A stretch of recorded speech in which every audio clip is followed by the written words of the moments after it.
time of the week again. We are in the Jim Alberti Theater in Highland Park, New Jersey.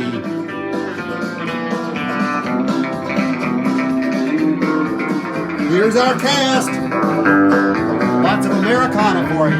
Today is Friday, the 19th of February. Only one of my dials is broken on my calendar. We are listening to Pete Weiss and the Weistronauts. There's the orchestra right there, a 1980s boombox. If you would like to support me or this broadcast, you can do so at paypal.com/PayPalMe/BaldChandler or Patreon.com, The Chris Chandler Show.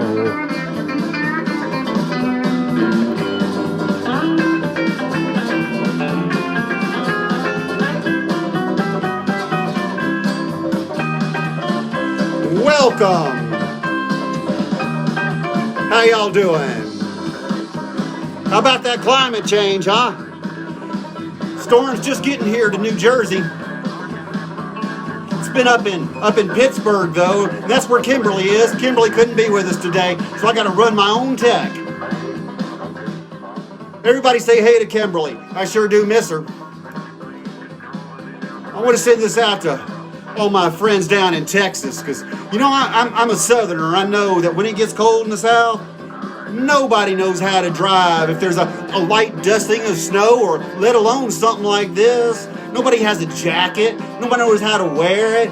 Nobody knows how anything warm. And I'm particularly thinking about my people in New Orleans, because I know firsthand that just about the worst place to be in the country is New Orleans when it's cold, because nobody has any heat, nobody has any insulation, nobody has their water pipes run on the outside of the house, so they all burst.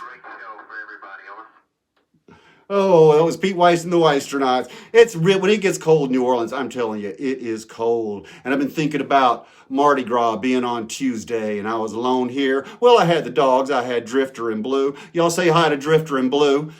They're upstairs. I'm down in the basement. But I did my first Mardi Gras alone this year. It was interesting, and they couldn't have one because of the pandemic, and everybody decorated their yards and called it Yardy Gras. And I called up some New Orleans friends of mine, and my friend Gina Forsyth sang Mardi Gras Mambo for me on the telephone. It made me feel a whole lot better. So I want to combine the combination of if you guys are liking what you're seeing, would you please share it? The only way we can grow this audience is if you were to share it. And I think I can actually read some comments today. No, I can't. My eyesight's not that good. This is being done on an iPhone, in case you didn't know that. But I'm going to combine climate change, New Orleans, and Mardi Gras. So you guys up for a story? Say, tell me a story, Chandler. Type it out on your keyboard so I can read it. I'll read it later. Say, tell me a story. Say it out loud so we can hear it all the way here in Highland Park, New Jersey. Because I'm here to tell you that I am in love with a drunk. Oh yeah, I mean, she functions like most alcoholics do, but isn't every alcoholic on some level a functional alcoholic? I mean, one man's dysfunctional is another man's high achiever. Depends on your expectations, I suppose. And I don't think she's ever had very many of those. It's both her beauty and her blemish. Because you see, she is easy. She is big easy. She's got one of them jobs where people don't care too much if you call in sick, show up tipsy, odds are they're tipsy too. Or if they give you extra sick days, they don't care if you call in all raspy throated saying, I got the flu, which really means I'm hungover. And it'd be one thing if she were willing to just go through this life being a dull flame, dying of cirrhosis at an early age, having her highest achievement in life be to take your order from behind a counter at a Popeyes in Metairie. But she is not that. She never was. Let me tell you, in her day, she inspired millions. In fact, today, people still write songs about what an incredible singer she is, what an amazing musician she is. What remarkable parties she throws. And what a bodacious cook she is. And most of all,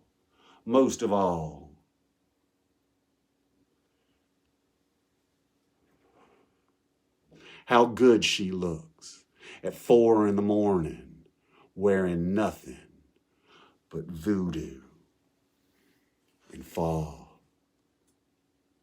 You ever been to one of her parties? She does throw an incredible party, don't you think? You ever been to one? She gets all dressed up. She wears a mask so you can't see the dark circles under her eyes. And let me tell you, in the right light, she is exquisite. She'll get you drunk. She'll take you home and take advantage of you. But then when you see her the next morning without the mask, makeup kissed away, beads lying in the gutter, being eaten by the rats, or maybe hanging in the tree.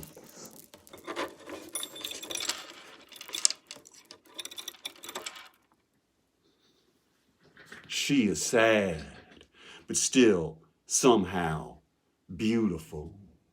You might remember a few years back, things got really bad for her. We had to have an intervention.